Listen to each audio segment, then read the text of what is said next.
Hello everybody, this is Tarina. I am very excited to get to making another card. As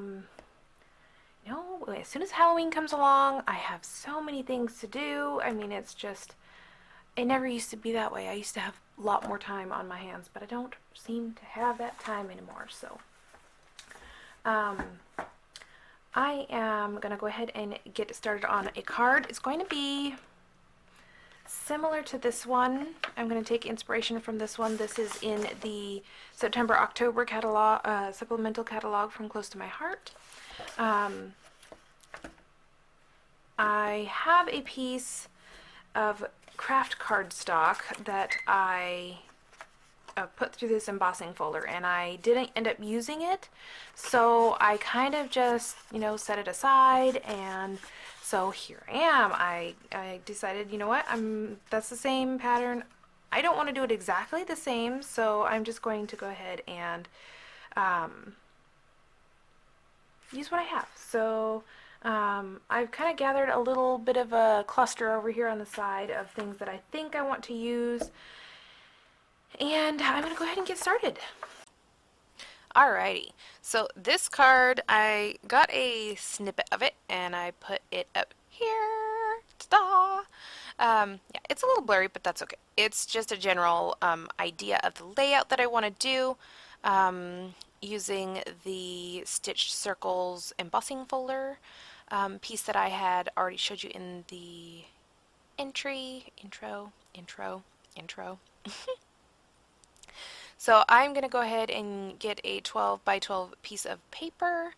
I'm going to cut it down to, I believe it's 8.5 by 5.5, and then I'm going to score it in the middle at 4 1/4. I want to say 4 1/4 heavy so that it does, it has, the space for the fold, but that way I can make myself a card base. I have used all mine up on cards that I have pre-kitted to create. So I go ahead and cut off 1 inch of this piece here so that I can have another color showing. Like in the inspiration piece, it has the green there on the right hand side, and instead of the green I decided to go ahead and use this Sapphire rose paper from the Every Little Thing collection from Close to My Heart. That collection will be available until the end of October. Then you might be able to find it on the online only section in my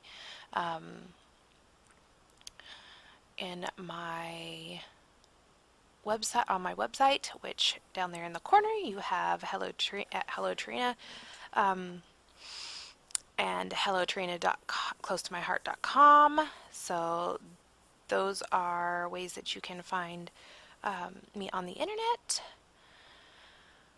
And so I'm going to go ahead and tape this down, and then I'm going to realize my inspiration piece had white border around the edge, and I tear everything back up. So, and I have to trim everything as well. So it really wasn't that difficult. So when you do dry emboss, you definitely want to use a lot of adhesive because there is less adhesive to, or a lot less paper for the adhesive to adhere to, so you definitely want to give it a good amount of adhesive. And this is where I realize, uh-oh, I need a border. So that's when I just pull out my Cricut spatula and go ahead, and I love how this works for pulling paper off of. It doesn't always work perfectly, but it is way better than just trying to pull it. It always ends up worse when I just pull it off. So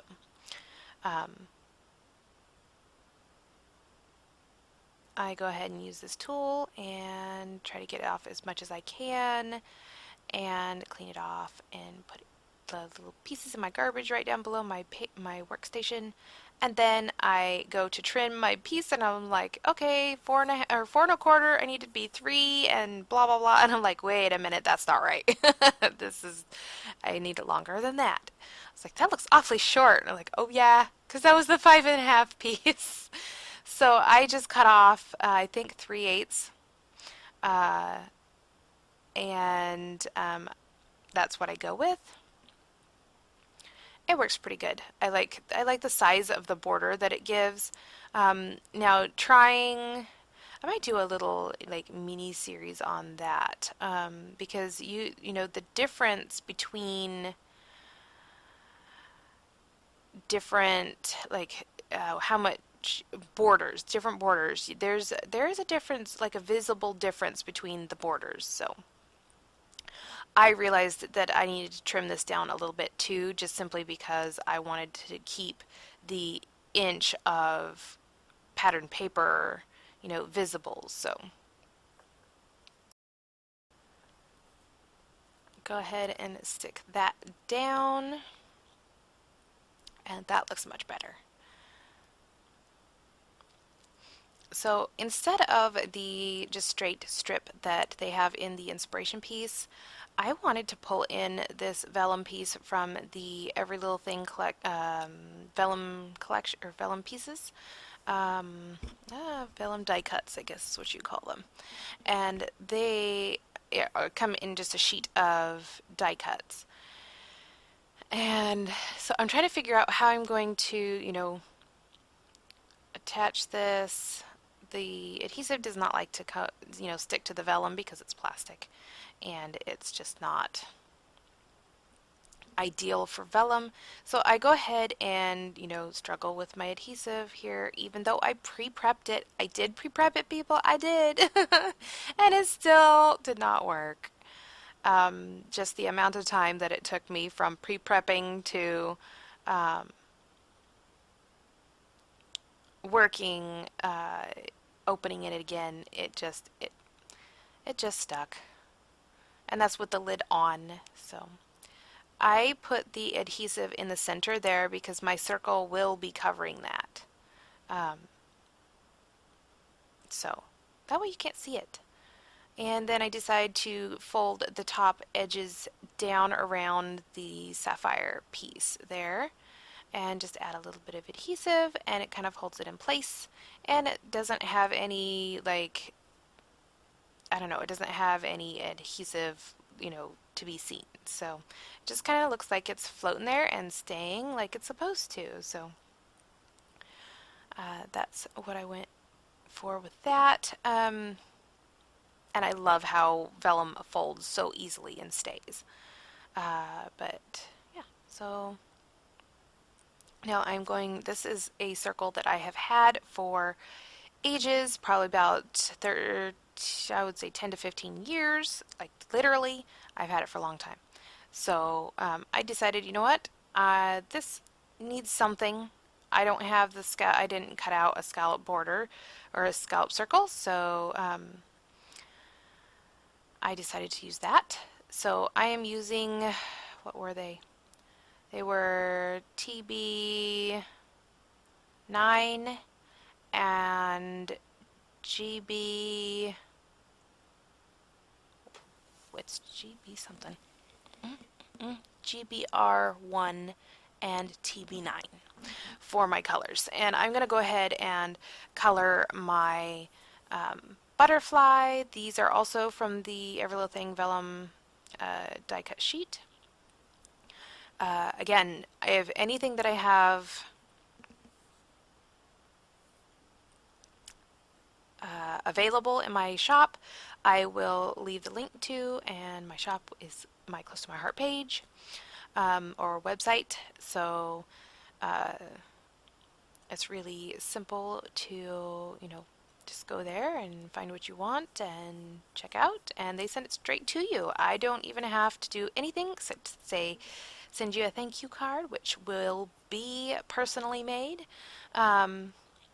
But as far as coloring goes, I'm just coloring first layer first full layer with the lighter tone, which is the GBR1. And these are the just Spectrum Noir markers. And then the original. Um, and then I will go over that in the center with the darker TB9, and then back and forth, kind of, fanning it out so that it looks um, kind of, I don't know, has a nice blend instead of having, uh, a rough edge to the dark tone. So that's what I'm doing, and it just kind of blends the two colors together so that it makes a nice ombre transition. Um, and I wanted the outer edges lighter so that it kind of framed and, brought out the butterfly instead of, having all blue. And I will show you a close up, which that didn't do a whole lot of good. But there you go. So, when you look at it on that darker paper, you want it to stand out, not just be all blue. So, with the sapphire blue paper already all sapphire, it just really would have fully blended in, and I didn't want that. So I just kept the edges lighter. So for my sentiment, I wanted to use this new I think it's Woodland Creatures or something like that. Let me see. Woodland Greetings stamp set. But I ended up just using my Why Thank You. I have not used this yet, and it was the perfect size. I was like, okay, that's awesome. I can definitely use that. Um, so I'm going to season it and go ahead and stamp it. Now for this stamping, I use my Archival Black from Close to My Heart, and I was thinking I could use Sapphire, but I'm feeling it's going to be too much blue. So that's why I decided to just, use the black. And honestly, around the outlines of the leaves and the butterflies, they are all black as well, so it kind of ties those in and makes it so those are not just, standing out.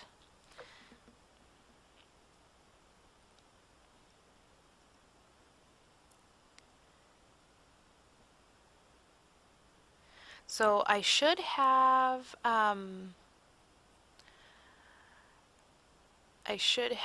dried that a little bit. I kind of smudged it, but if you just hit it with your heat tool real quick, it will dry it right up and you won't have to worry about smudging it all. I think it just took a little bit longer to dry just simply because I had done two stampings. But I am going ahead and distressing the edge here. It makes the edge of the circle kind of, I want to say, blend in more instead of standing out.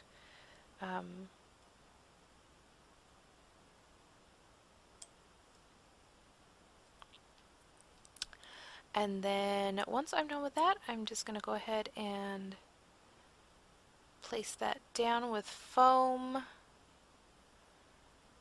I just love how that fits perfectly around that circle. I could not have planned it better. I honestly just pulled the circle out of actually pulled the Kraft cardstock piece out of my stash. I just have like a little bowl here on my desk that I pull things out of when I want to create something, but I don't want to, pull a whole bunch of new stuff out. I just kind of look through it and say, okay, which one inspires me? What can I do with this piece? And that's kind of what I did. And I had the circle and I had the craft piece in there, and I was like, okay, well, these are what we're going to use. So, and then I was going through my bling, and I was like, because the inspiration piece has bling in it, and I was just like, well, this circle would work perfect for the bling since I don't have, I mean, the circle is so stark. Um, and I didn't make a scalloped circle to go with it, so it needed something. Um, so that's when I decided, you know what, I'll just use this. I've had it in my stash for ages, and it's time to be used. So there I am. I went ahead and used it. Um, and it was nice and sticky too. So that is a yay and a plus on, you know, to me. I was fully expecting to have to add adhesive, but I didn't. So I get these together and figure out exactly how I like them, and then you know, when you use these vellum die cuts, if you want a lighter tone of black, you can just flip them over if you want, and that works as well. So I was planning on doing that, and then when I actually put them down, I decided, you know what, my sentiment is black black, so I think I'm just going to go ahead and use them regularly. So I was thinking, oh, that would look really pretty over there on the left hand side, but then I was like, then it looks naked on the left hand side. The other way around. It looks pretty on the left hand side, and but then it looks naked on the right hand side. So it's like, I'm just gonna stick to the inspiration and uh, yeah, go with that. So you know, it made my decision making so much easier. I think what happened was I flipped that over, and I intentionally flipped it over, but then it threw off the design because that sprig naturally, you know, I want them to curve up the circle instead of, you know, down, and it really kind of curves down when you have it, when I have that particular piece uh, sticking out there. So I'm trying to fit it in there and fit it in there where I like it, and I just I'm struggling. So I just pop up my why thank you circle and just, you know, snuggle it right down in there where I want it to be, where I think it looks all right. And there we go. And there is my card. And I do actually add some alcohol ink splatters, and it comes out really light, which I appreciate because I didn't want it too dark. Knowing that it's kind of the sapphire tone, I didn't want it to be really that dark. Oh, I forgot. I was going to use alcohol, and then I ended up using the Arteza Real Brush Pen ink, which is a watercolor. So I start out with this one, try it, it's too light, and then that's when I decide to go with a darker color. I think I ended up using, what was it? I need to find my lid to my craft knife too. It has disappeared. Let's see. We've got night. It is night sky blue. Ah, I was right. Night sky blue. Started out with denim blue, and then that one ended up too light. That's the color I usually go for, but the night sky blue actually turned out matching the color, you know, as it dried, it matched it much better. So I went ahead and blended those two together and used that. And I'm not sure exactly why I used my rubbing alcohol, but I have a blue spray bottle with alcohol in it. I think I just need to label it. I might just do that.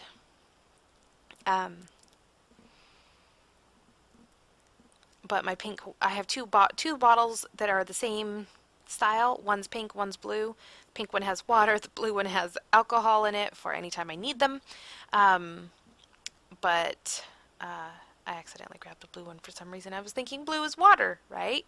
I don't normally think that, but this time I did. So there is my card. See the little splatters? Just perfect. Alright, so there is my card, and I will be back with an envelope to match, or sort of match.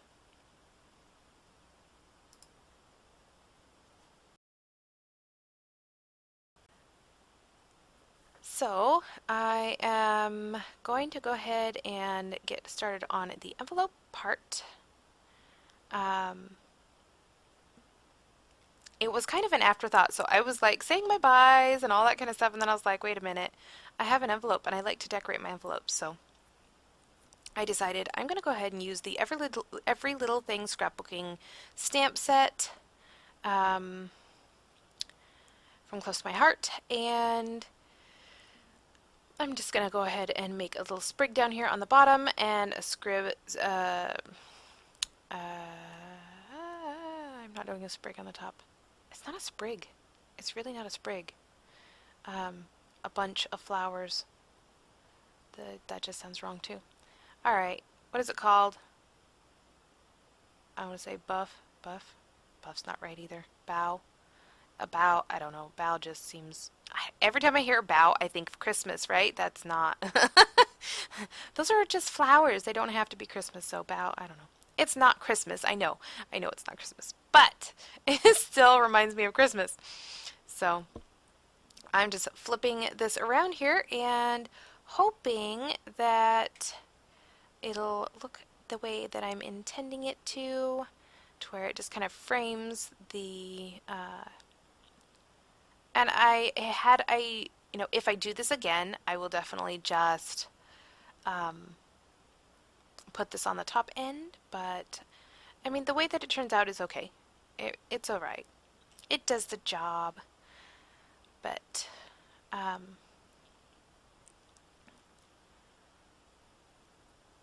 so these magnets are quite strong, very, very strong, and they really like to pinch fingers, so that's kind of what I was dealing with. So I'm thinking about putting that flag up there, and I do, and I think that's just kind of where I'm like, I don't know.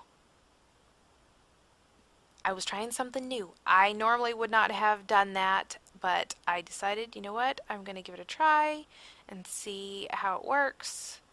And so I stepped out of my comfort zone and gave it a shot.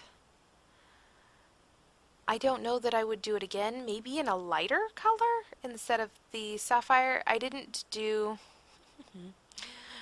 not do a full-on stamping. I did a second gen stamping. But I don't know, it just still seemed a lot. Maybe once I get the color on the roses, it doesn't seem like that much, but I don't know. It just seemed like a lot to me, I guess. But yeah, so I pull a couple of other things, like the stitched little border there, and that itty bitty tiny rose. I use those. You know what I just thinking? That those dots on that banner, that rose probably fits perfectly in those circles. In those dots. I didn't even think about that, but that is a pretty small rose. Like the little one that I'm using, or not using now, but I will use, is pretty small. And I'm thinking that maybe that it goes with that. I might have to try that now. I don't know what I will try it on, but kind of interested to see if that actually fits on those little dots, because it sure looks like it would. You could definitely make a pattern paper out of that too. That would be pretty cool. So I'm taking these little flowers, see what I mean? They're tiny flowers, or a rose, and just kind of adding them here and there, and here and there, and here and there, and there and here. And that is pretty much the stamping. And then I'm going to go ahead and do some coloring after I get these all apart. Sometimes it's just easier to like collect them all and just use, what you need at that time. So I'm going to go ahead and use my alcohol markers on this. Again, the same colors that I used before to color the butterfly. And then at first I was just kind of like, oh, let's just, add just like some weird circular colors. And I was just like, oh, I don't like that. So that's when I was like, okay, let's color them in. I think it will add just, it will be a little calmer, a little more calm. And so that's what I go for. And I just kind of add the color here and there. I think I did end up doing all of the roses up at the top. The TB blue or TB9 color, which is the darker tone, And then I decide, you know, I really do kind of need to bring in the lighter tone. That's just like very almost black and white, but it's not really black. And oh boy, the my name tag has, or my name is turned there in the bottom. Okay, I hope my next video does not have that. I really hope my next video does not have that. So yeah, I will be fixing that. But so when I'm using this lighter, the GBR1, um, it works for a little bit and then it starts to dry out. And so that's when I'm like, okay, well, what can I do? Maybe it's just dried out, or I don't think it's empty. It shouldn't be empty. It should just be, you know, dried out. And so that's when I'm like, okay, there's no ink in there, and I'm just, you know, drawing on paper with no ink. So that's when I decide I'm going to take my tweezers. I did spritz it at a couple times to see if rehydrating it with alcohol would work, and it did a little bit. And so I keep trying that, and then I'm just like, you know what? These ones I was trying to remember exactly how to get to the inkwell, and you have to pull the nib out. And so I'm just sticking my spray bottle in there, spraying some alcohol in there, push that back in, and shake it up a little bit. I mean, there wasn't really that much to shake, but it worked. It rehydrated it. I had a lot more ink. I even went over the parts that I originally had done, um, which is awesome because that was, you know, my main goal. Um, so I go ahead and, you know, add in a bit more color now that I have more color. And there we go. This is my thank you card, and yeah, and just touch it up a little bit more. There it is. And there's the card. I hope you guys enjoyed this. If you like it, give it a thumbs up. I'm just telling you about how rubbing alcohol works pretty great for rehydrating the markers, and I hope you guys enjoyed the video, and I will talk to you guys later. Thanks for watching. Bye.